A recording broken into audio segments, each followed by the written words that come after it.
Today we are installing the SE Sport 400 on a contender with twin 250 Mercuries. So all you need is basically 3 tools: ratchet wrench with a 7/16 inch ratchet, pocket knife, Phillips screwdriver, towel, and some rubbing alcohol. So with the rubbing alcohol, you want to clean real good where the disc grips are going to go, that grip to the bottom of the cavitation plate.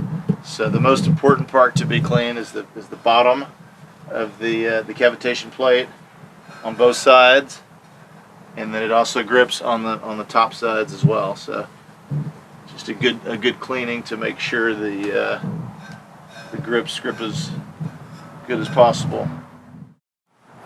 Okay, once you determine the proper position for the disc grips, some of the packages will include a blue sticky. Your package may have a red sticky, and these are going to go right on top of the cavitation plate, right above where the disc grips go, and that's going to stick to the top of the foil. So you'll need to remove the plastic tape on the bottom. Yours may be blue or red, and fasten those to the top of the cavitation plate. And then, of course, before you're ready to put the hydrofoil on, go ahead and remove the 3M. It'll either be 3M paper or just regular plain paper. First thing you want to do is remove the trim cover, the top piece. And what you need to do on that, there's a little lip that's going to slide forward. So you want to get your fingers under it, lift up a little bit, and slide forward. Sometimes it's a little tight, so you might want to slip a credit card under there. I would avoid any type of a screwdriver where you're prying up. You don't want to take a chance on cracking it. But maybe a little credit card to lift it up. And just kind of get your fingers in there, and you're pulling mainly forward and just a little bit up, and it'll slide right back. It clips down in, slide right back, and it's these two little clips that slide in right here, and then there's a Phillips screw that holds it. So that slides forward. Set it aside for the time being, and I want to show you the holes that are lined up ready to go, and this is going to line up on top the cavitation plate. So if you set it on top your cavitation plate, you really don't even have to measure your cavitation plate. You can simply look right down through it, and you can see on this one is a 7-inch cavitation plate. Only these top outboard holes are have light through them. You can see through them. So on this installation with the 250 Mercury outboard, we're going to use the ones for the 7-inch cavitation plate. So right there, and the D-washers, which are right in your hardware package. D-washers are these guys, and all you do is put them right over the 7. And as you're putting it in, you'll see there is one that's marked for a 6.5, a 6-inch, and a 5-inch, and then a separate hole here. The separate hole is if you choose to drill through the cavitation plate, but we've designed this where the disc grips make it where you do not have to drill. They will grip it. So either way, if you want to do the disc grips first, but there is a drill option as well right there.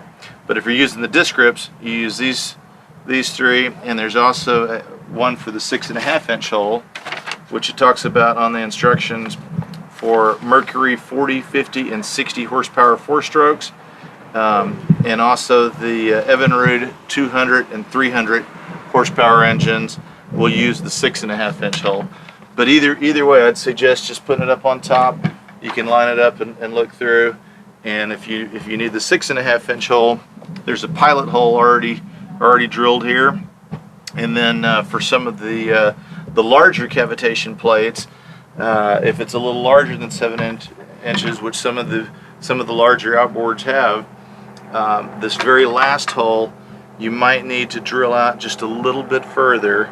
Just kind of put your drill in and extend the hole out just a little bit, so that you clear the cavitation plate if you're not wanting to use the drill method.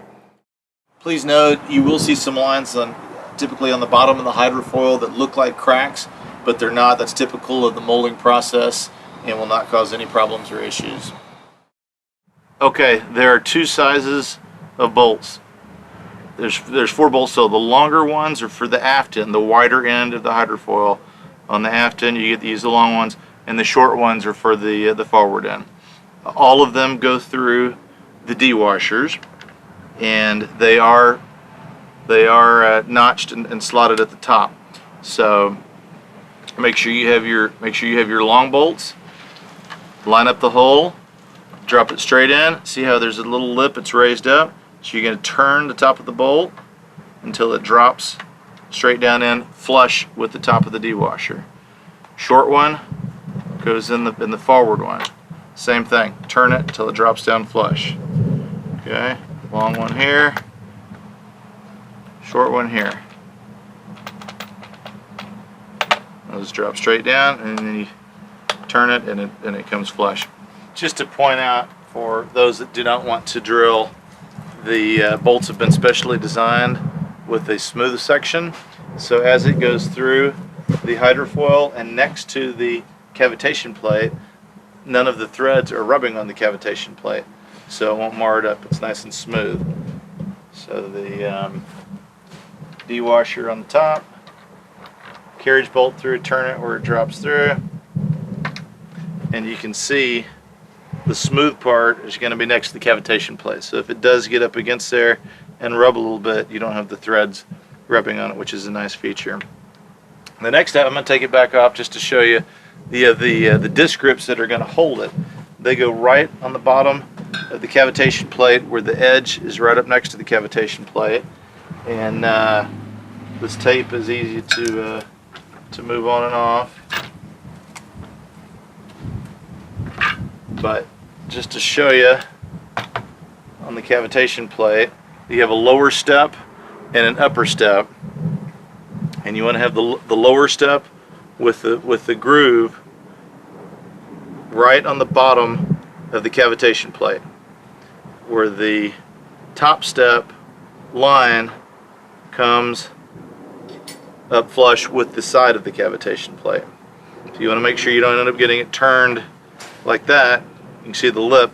You want to turn it until the slot drops down and the lower edge of the disc grip is right on there, and it's flush with the side. In this application, we have the disc grips with the glued rubber attached. Some packages may contain a separate rubber washer and a bare disc grip. On these applications, the rubber washer will go in between the disc grip and the bottom of the cavitation plate. So we talked about how the disc grips go on with the lower step on the bottom side of the cavitation plate with the top slot flush against the side. Very self-explanatory. Make sure your drive is tilted up, to crawl underneath it's hard. This is very easy. Sitting on a bucket, I can see exactly what I'm doing. You want to have all the hardware in your hand, the large stainless washer, small stainless washer, and the lock nut and the disc grip. Do one at a time. It's very easy. You've got it taped down so you can see your, it's flush, it's lined up. Look at it one more time. Make sure you're lined up on both sides. You can kind of center it from looking down on it. Take the disc grip first. Take one finger, hold the top of the bolt, so when you slide it on, it doesn't push the bolt up. Remember, because we already have it recessed down with the notch.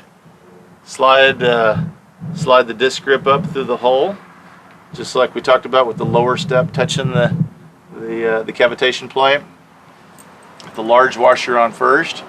Again, you're going to push up the bolt if you don't hold the top with your finger. So hold the top of the bolt with your finger. Slide the large washer on first.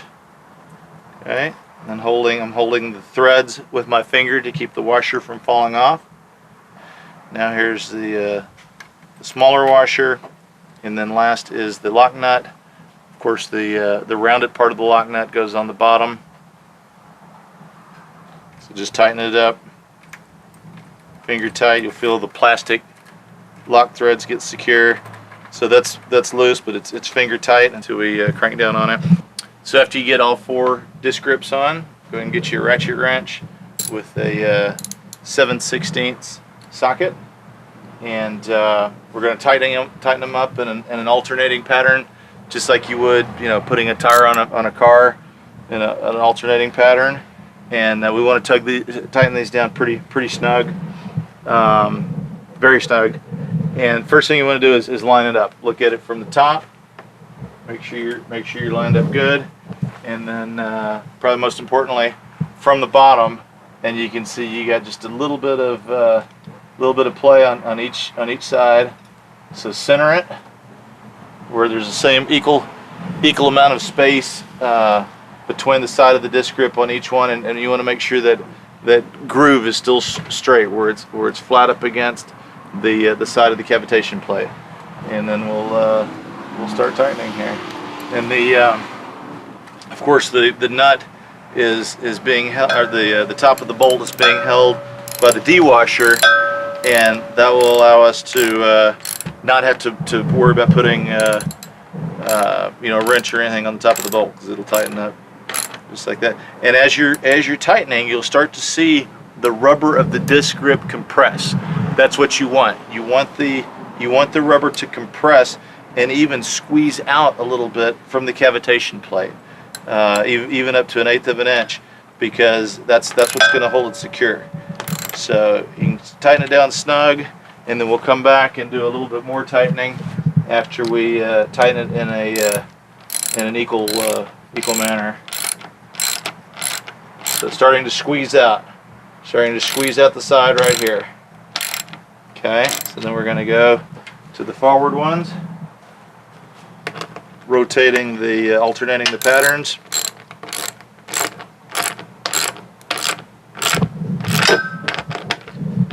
Starting to squeeze out, getting tight. The other forward one.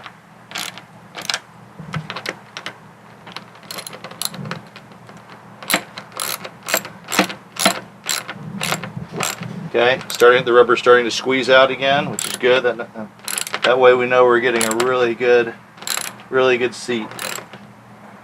So they're squeezed out nice right there. Squeezed out nice there. And they're squeezed out pretty good. They're squeezed out about 1/8 of an inch on each one. After you finish, give it a tug. That's not going anywhere.